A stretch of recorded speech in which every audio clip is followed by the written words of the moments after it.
गांव के नंबरदार ने बुजुर्ग की दाढ़ी काटकर इबरत का निशान बना दिया। बुजुर्ग नूर समद ने ऐसा क्या जुर्म किया था कि नंबरदार ने अपनी ही अदालत लगा ली। मैं बहुत मिन्नत की थी, मैं किसी तू मैंने जो मर्जी मेरे ना कर ले वरना मेरी दाढ़ी ना काट। मैंने बहुत प्यारी। उर्दू पॉइंट की वीडियोस देखने के लिए हमारा चैनल सब्सक्राइब कीजिए और बेल के आइकन पर क्लिक कीजिए ताकि आप हमारी तमाम आने वाली वीडियोस से बाखबर रह सकें। क्या नाम है आपका? नूर समंद जी। नूर साहब बताइएगा कि आपकी दाढ़ी क्यों काट दी है और किसने काटी है? जी मैं एक सरदार डोगर है उनके नाल मजदूरी करता सी, उनके नाल नौकरी लग गया सी। ਉਹਨੇ ਆਖਿਆ ਜੀ ਕਾਈਆਂ ਨੂੰ ਵਿੱਚ ਨਹੀਂ ਵੜਨ ਦੇਣਾ। ਮੈਂ ਜੀ ਉੱਥੇ ਤਿੰਨ ਔਰਤਾਂ ਆਈਆਂ ਨੇ, ਮੈਂ ਉੱਥੇ ਜੀ ਪਾਣੀ ਲਾਈ ਖੜਾ ਸੀ। ਉਹਨਾਂ ਨੂੰ ਮੈਂ ਰੋਕਿਆ, ਮਿੰਟ ਜਦ ਕੀਤੀ, ਬੀਬੀ ਬੱਚਾ ਭੈਣਾ ਬਾਹਰ ਨਿਕਲ ਜਾਓ, ਬੱਚਾ ਭੈਣਾ ਬਾਹਰ ਨਿਕਲ ਜਾਓ, ਬੱਚਾ ਭੈਣਾ ਬਾਹਰ ਨਿਕਲ ਜਾਓ। ਮਿੰਟਾਂ ਕਰ ਕਰਕੇ ਉਹ ਮੇਰੇ ਆਖੇ ਨਾ ਲੱਗੀਆਂ। ਉੱਥੇ ਮੈਂ ਆ ਤੇ ਫਿਰ ਉਹਨਾਂ ਨੂੰ ਸਖਤੀ ਨਾਲ ਆਖਿਆ, ਬਦਫੈਲੀ ਨਾ ਜ਼ਿਆਦਾ ਬੋਲੀ। ਮੈਂ ਆਖਿਆ ਵੀ ਤੁਸੀਂ ਬੇਹਯਾ ਜੇ, ਬੇਸ਼ਰਮਾ ਬਾਹਰ ਨਿਕਲ ਜਾਓ। ਉਹਨਾਂ ਆ ਕੇ ਜੀ ਉੱਥੇ ਨਿਕਲ ਆਈਆਂ ਨੇ। ਮੈਨੂੰ ਵੀ ਉਹਨਾਂ ਬਦਫੈਲੀਆਂ ਬੋਲੀਆਂ। ਘਰ ਆ ਤੇ ਆਪਦੇ ਖਾਮਦ ਨੂੰ ਉਹਨੇ ਆਖਿਆ ਜੀ ਮੈਨੂੰ ਨੂਰ ਸਮੰਦ ਨੇ ਗਾਲਾਂ ਕੱਢੀਆਂ। ਅੱਛਾ। ਉਹ ਜੀ ਉਹਦੇ ਖਾਮਦ ਉੱਥੇ ਜਾ ਕੇ ਮੈਨੂੰ ਧਮਕੀ ਲਾਇਆ। ਉੱਥੇ ਜਾ ਕੇ ਤੇ ਉਹਨੇ ਮੈਨੂੰ ਆਖਿਆ ਵੀ ਇੱਥੇ ਮੈਂ ਤੈਨੂੰ ਕੁਛ ਨਹੀਂ ਕਹਿੰਦਾ, ਤੂੰ ਘਰੀ ਆਵੇਂ ਤੇ ਮੈਂ ਤੇਰੇ ਨਾਲ ਉੱਥੇ ਨਿਬੜਾਂਗਾ। ਉੱਥੇ ਜੀ ਮੈਂ ਸਾਈਕਲ ਚੜ੍ਹ ਗਿਆ, ਘਰ ਆਉਣ ਲੱਗਿਆ। ਜਦੋਂ ਸੜਕ ਤੇ ਲੱਥਿਆ ਤੇ ਉੱਥੇ ਰਾਹ 'ਚ ਖਲਾ ਸੀ। ਉੱਥੇ ਉਹਨੇ ਮੇਰਾ ਸਾਈਕਲ ਠਾਲ ਦਿੱਤਾ। ਰੋਕ ਤੇ ਸਾਈਕਲ ਮੇਰੀ ਬਾਂਹ ਤੋਂ ਫੜ ਤੇ ਮੈਨੂੰ ਆਂਦਾ ਆਪਣਾ ਜੋ ਤੂੰ ਸਾਡੇ ਨਾਲ ਜ਼ਿਆਦਤੀ ਕੀਤੀ ਉੱਥੇ ਆ ਤੇ ਆਪਣਾ ਫੈਸਲਾ ਕਰ। ਉਹਨੇ ਜੀ ਮੈਨੂੰ ਉੱਥੇ ਫੜ ਤੇ ਨਾਲ ਹੀ ਇਮਾਮ ਸੀ ਤੇ ਉਹਨੇ ਵਿੱਚ ਲਿਆ ਕੇ ਤੇ ਉੱਥੇ ਮੈਨੂੰ ਧੋਖੇ ਨਾਲ ਸਾਫਾ ਲਾ ਕੇ ਉਹਨੇ ਮੈਨੂੰ ਬੰਨ੍ਹ ਲਿਆ। ਬੰਨ੍ਹ ਕੇ ਜੀ ਉਹਨੇ ਮੈਨੂੰ ਉੱਥੇ ਕੁਰਸੀ ਤੇ ਜਖ ਦਿੱਤਾ। ਨਾਈ ਨੂੰ ਕਹਿੰਦਾ ਵੀ ਇਹਦੀ ਦਾੜੀ ਕੱਟ ਦੇ। ਮੈਂ ਕਿਹਾ ਨਾਈ ਨੂੰ ਵੀ ਮੇਰੀ ਦਾੜੀ ਨਾ ਕੱਟੀ, ਮੈਂ ਬਚਪਨ ਦੀ ਦਾੜੀ ਰੱਖੀ ਹੈ। ਉਹਨੂੰ ਮੈਂ ਆਖਿਆ, ਮੈਨੂੰ ਜਕਰ ਨਾਲ ਮੈਂ ਕਿਹਾ ਕਿ ਮੈਨੂੰ ਤੂੰ ਨਾ ਲੱਤ ਭੰਨ ਦੇ, ਬਾਂਹ ਭੰਨ ਦੇ, ਮੈਨੂੰ ਚੰਡਾ ਮਾਰ ਲੈ, ਗਾਲਾਂ ਕੱਢ ਲੈ, ਮੇਰਾ ਸਿਰ ਲਾ ਦੇ, ਵਰਨਾ ਮੇਰੀ ਦਾੜੀ ਨਾ ਕੱਟ। ਮੈਂ ਕਿਹਾ ਅੱਲਾ ਤੇ ਰਸੂਲ ਦੇ ਨਾਂ ਤੇ ਕਰ ਤੇ ਮੈਨੂੰ ਮਾफ़ ਕਰ ਦੇ। ਜੋ ਮੈਂ ਕੋਈ ਪਿਛਾ ਕਰ ਬੈਠਾ ਜਾਂ ਕੋਈ ਗਲਤੀ ਤੈਨੂੰ ਮਾਲੂਮ ਹੈ ਮੈਂ ਕਰ ਬੈਠਾ ਤੇ ਮੈਨੂੰ ਅੱਲਾ ਤੇ ਰਸੂਲ ਦੇ ਨਾਂ ਤੇ ਕਰ ਤੇ ਮੈਨੂੰ ਮਾफ़ ਕਰ ਦੇ।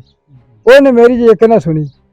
मैं बहुत मिन्नत की थी, मैं कि तू मैंने जो मर्जी मेरे ना कर ले वरना मेरी दाढ़ी ना काट। मैंने बहुत प्यारी सुनते रसूल है, तेन इहदे रसूल के नाँ से कर मैंने छड़ दे।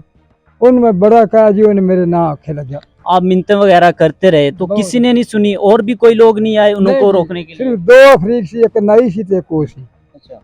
उन्हें जी मेरी दाढ़ी जो काट ली थी, उन्हें कितने उन्हें मेरी कैंची ना काट ली, काट के उत्ते उन्हें मेरे उसरा फेर। अच्छा। उसरा फेर के जब मैं देखा तो मैं आधा मुँह देखा तो मैं इंज हो गया कि जिमें मेरे को मेरे हिंजू आ गया। क्या गुजरी जब आपने आपकी दाढ़ी काट दी गई और सामने शीशा देखा आपने तो क्या गुजरी तब? ओ सर जी तुम मैं की दसा, जो मैं शीशा वेंदा सा उहदे पिछे भी तो मेरे को मेरी शक्ल मैं आप नहीं वेख सकता क्योंकि बचपन की दाढ़ी सी, गठ जी दाढ़ी सी मेरी जी तो ना काट ली थी। मैं जो वेना मेरा मुँह जो मुँह धोना उदो मेरा मुँह तो उसे हाथ जल्दी मुक जाते हैं। बहुत जी मैं आवाज़ आ रहा घर आ गया जी। मैं घर ही आया तो मेरे बच्चियाँ रो पईयां, मेरे बच्चे रो पे, मेरी बीवी रोई जो मेरा मुँह देखा। तो फिर मैं उत्थे आदे सरदार को फोन किया, सरदार जी आ जाओ तुसीं मेरा मुँह वेख लो। सरदार जी घर आया, उन्हें मैंने बांह तो फड़ के लै गया सदर थाना, सानू लगता सदर थाने लै गए। उत्थे दरखास्त लिखाई, दरखास्त लिखा के उत्थे फिर उत्थे थाने दिती जी, दर्ज कराई। वो जी शाम सोचा जी होया तो एक नाई पकड़िया गया, ਉਹਨੂੰ जाते थाने दे दिता। वो जरा मैनू पकड़न वाला सी मेरा वैरी सी जरा, ਉਹਨੇ जी वो नस गया। उन्हें जी मैनू पता होंदा मेरी ना दाढ़ी दे वगैरह नाल मेरी करनी हालत ते मैं उस बाहर ही भज जांदा, नस जांदा। मैं गल्लां नाल इहनां मेरा कोई झगड़ा ही हैगा, गल्लां नाल इहनूं मैं आखना ते जेहड़े मैं गल्लां कीतियां मैं वो दस देनियां ने। हुण जी वरना मैं ये चाहना कि देखो ये पाकिस्तान है, ये पाकिस्तान का में ना एक मुसलमान का ना है, कोई इदा कोई हमीयत नहीं, कोई कुछ नहीं इदा। बुजुर्गो तुहाडी हुण कितनी उम्र हो चुकी है? मेरी उम्र जी 68 साल है। 68 साल तो आपने बचपन से ही मतलब जैसे जवान हुए थे तब से ही दाढ़ी रखी? बिल्कुल जी, दाढ़ी भी रखी जी। मस्जिद जी सुबह में जाते अजान भी पढ़ता सी, नमाज भी पढ़ता सी, कुरान पाक की तलावत भी करते सी, रोजे भी रखते सी। तो मैंने बहुत मुहब्बत है, तर्जमे नाल मैं कुरान पाक पढ़ना जी।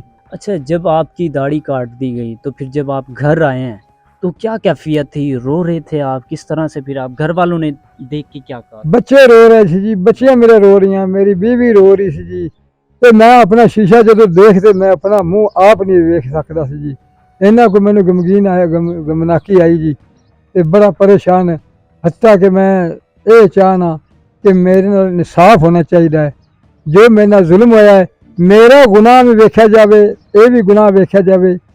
ਤੇ ਮੈਂ ਮਾੜਾ ਬੰਦਾ, ਗਰੀਬ ਬੰਦਾ, ਤੇ ਹੁਣ ਪੁਲਿਸ ਵਾਲੇ ਨੇ ਜਿਹੜੇ ਉਹ ਪੈਸੇ ਖਾ ਕੇ ਬਹਿ ਜਾਣ, ਉਹਨੂੰ ਛੱਡ ਦੇਣ। पुलिस वाले ताउन नहीं कर रहे। ਪੁਲਿਸ ਵਾਲੇ ਜੀ ਬਸ ਪੈਸੇ ਖਾ ਲੈਂਦੇ ਨੇ ਜੀ। ਪਹਿਲੋਂ ਆਂਦੇ ਨੇ ਕਰ ਲਾਂਗੇ, ਜਿਹਦੇ ਕੋਈ ਚਾਰ ਆਨੇ ਦੇ ਦਿੰਦਾ, ਪੈਸੇ ਦੇ ਦਿੰਦਾ, ਤੇ ਉਹ ਜੀ ਉਹਦੇ ਹੋ ਜਾਂਦੇ ਨੇ। ਹੁਣ ਜੀ ਮੈਨੂੰ ਤਾਂ ਮਿਹਨਤ ਕੋਈ नहीं, मेरे नाल पता नहीं की होना ते की नहीं, मेरी दाढ़ी तो मेरी कटी जी। जी नाज़रीन, पाकपतन के थाना सदर के एसआई अशरफ साहब हमारे साथ मौजूद हैं। इनसे हम जानते हैं कि क्या मामला था। इनकी कोई आपस में लड़ाई झगड़ा था, कोई रंजिश थी, उसी बिना पे इन्होंने ला के उसको उसकी दाढ़ी काट दी है और इसको गिरफ्तार कर लिया। मुकदमा भी दर्ज हो गया, इंशाल्लाह अदालत से सजा दिलवाएंगे इसको। कितने लोग थे दाढ़ी काटने? ये तो अभी इन्वेस्टिगेशन हो रही है, इन्वेस्टिगेशन के बाद पता चलेगा कि 2 थे या ये अकेला था। ये अभी इन्वेस्टिगेशन जारी है इसकी। तो इन्फॉर्मेशन कैसे मिली कि ये बुजुर्ग की दाढ़ी काटनी? हमारे डीपीओ साहब बड़े दबंग ऑफिसर हैं, वो उन्होंने पूरे ज़िले पे वो नज़र रखते हैं। कोई भी ऐसी एक्टिविटी होती है तो फ़ौरन वो जो है ना उनको पता होता है। उनकी एजेंसीज जो हैं उनके पास हर वक्त खबर रखते हैं पूरे ज़िले की।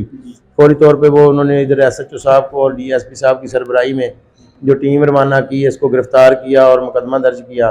अभी इंशाल्लाह इन्वेस्टिगेशन चल रही है, इसको चलान होगा और अदालत से सजा होगी इंशाल्लाह। कितनी दफात लगाई गई हैं इस पर? ये इसमें जो इसके जुर्म बनते हैं वो मुकम्मल तौर पे FIR आप ले सकते हैं, उधर से सही जुर्म लगाए हैं और इसकी पूरी तफ्तीश हो रही है इंशाल्लाह।